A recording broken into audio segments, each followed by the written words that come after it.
Hey, it's David, Green Meadow Lawn Care here. Wanted to talk to you today about nutsedge and what a crazy little undesirable weedy grass this thing is. It's just really pronounced. It's got this lime green color to it. It really stands up and man, it can grow. Talking to the customer, we found out that less than 12 hours ago, he mowed this. So what you're already seeing is an extra inch, 2 inches of top growth within 12 hours.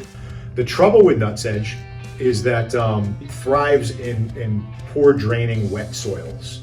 And I think even soils that ordinarily aren't poor draining, in 2021, because of how much rain we had and how frequently we had it, we had a lot of those wet scenarios. One of the things that we saw in 2021 was nutsedge exploding everywhere.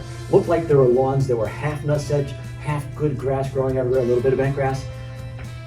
What's that gonna look like in 2022? Are we gonna have a big problem with nutsedge because of 2021? Sadly, I think the short answer is yes.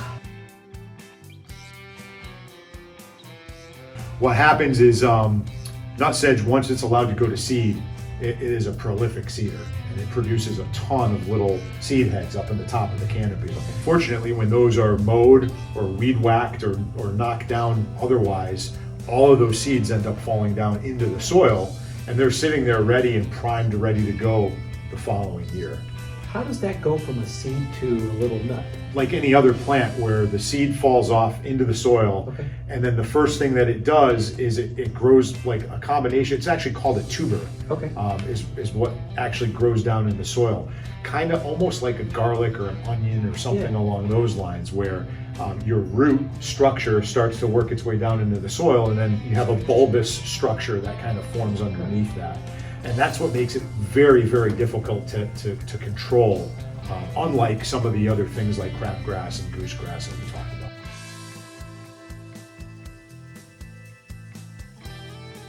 Most of your programs are pretty all-encompassing on taking care of goosegrass, crabgrass, and some of those other things, but nutsedge is a totally different beast and requires much different herbicides and much different care to try to get it taken out. There's a lot of products on the market that will take the above ground structure of that nutsedge and burn down the foliage of it. So you could spray these cheap chemistries and it'll burn down the foliage up above, but they don't translocate down into that tuber and actually affect and kill the tuber.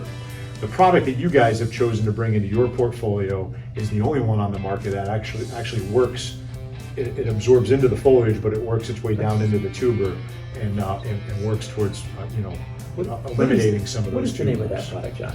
That's Dismiss. And that's something that your company offers, but to commercial applicators. Is that something that's available to the residential market? No, not at all. So that's a restricted use product. It is, and the concentrations that you're using, it's not available to homeowners. Thank you, sir. Appreciate it. You got it.